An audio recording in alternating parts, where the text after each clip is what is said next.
সবাইকে ওয়েলকাম।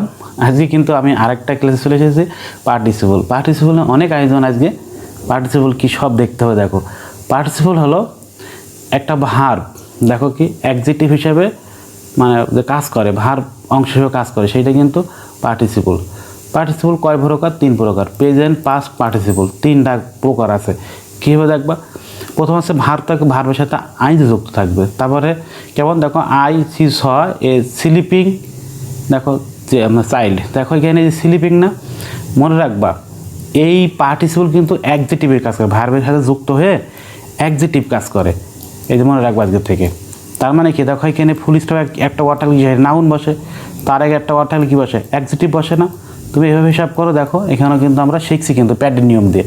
তার মানে এটা অ্যাডজেক্টিভে কাজ করতেছে, এইটা কিন্তু বুঝতে হবে কিন্তু। আর মনে রাখবা এই পার্টিসিপল মানে কি, চলা বোঝাবে। তোমাকে যদি বলা হয় পার্টিসিপল আর জিরান, তো একই নিয়ম, কীভাবে আমি আলাদা করব? মনে রাখবা জিরান হচ্ছে স্টপ বোঝাবে। যেমন তোমাকে বলছি swimming is a good exercise, আর তুমি এখানে তুমি বলতেছো রিড ইজ আই অ্যাম, মানে মাই হবি, আমার হবি মনে করো যে রিডিং এ বুক, মানে ইজ রিডিং এ বুক তুমি বলতেছো, কিন্তু তোমার পড়া হচ্ছে বই পড়ার শখ, তুমি কেটা বলতেছো। মানে আরও একটু ক্লিয়ার করে দেখো, তুমি বলছো যে আই অ্যাম রিডিং বুক, এভাবে বলতেছো তোমার, আই অ্যাম রিডিং বুক দিলাম তোমাকে। দেখো একটু বুঝে নিও। এখন বলছে এখানে চলা বোঝাচ্ছে না, বলো তো। তোমাকে আমি জিজ্ঞেস করি তুমি কী করতেছো, তুমি বলছো আমি বই পড়তেছি। এখন তোমাকে যদি বলা হয় reading is my best hobby, my best hobby, তুমি কি বলতো গল্প করতেছো, তুমি কি বই পড়তেছো? বলো তো, তুমি কি বই পড়ছো? না।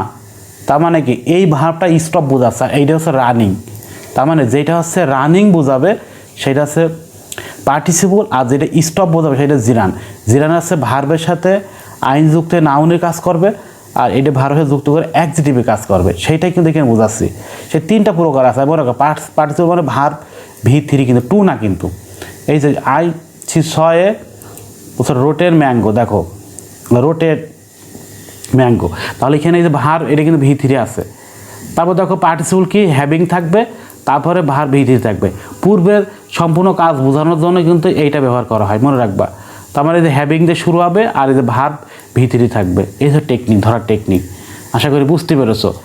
এইগুলো কী কাজে লাগে সব মানে জানতে হবে তোমাকে। মানে কি প্রেজেন্ট পার্টিসিপল কন্টিনিউয়াস টেন্সে কাজ করে, এই দেখো। আর পাস্ট পার্টিসিপল এই যে ভার্ব V3 হিসেবে কাজ করে। আর এইটা কীভাবে কাজ করে, হ্যাভিং প্লাস V3 আগের কাজ সম্পূর্ণ করার ক্ষেত্রে ব্যবহার করা হয়। যেমন হ্যাভিং ফিনিশ দ্য ওয়ার্ক, বলছে হি ওয়েন্ট হোম, বলছে সে কাজটা ফিনিশ করছিল তারপরে সে বাড়ি গিয়েছিল। এই যেমন মানে আগের কাজ সম্পূর্ণ করার ক্ষেত্রে এই যে হ্যাভিং এটা ব্যবহার করা হয়। আশা করি বুঝতে পেরেছো পার্টিসিপল। এরপরে আমাদের ক্লাস থাকবে জিরানটা ক্লাস খুব ভালোভাবে দেখবা। যারা ইনফিনিটিভ ক্লাস দেখো ভিডিও আই বুটের লিঙ্কটা দিলাম, তো দেখে এসো।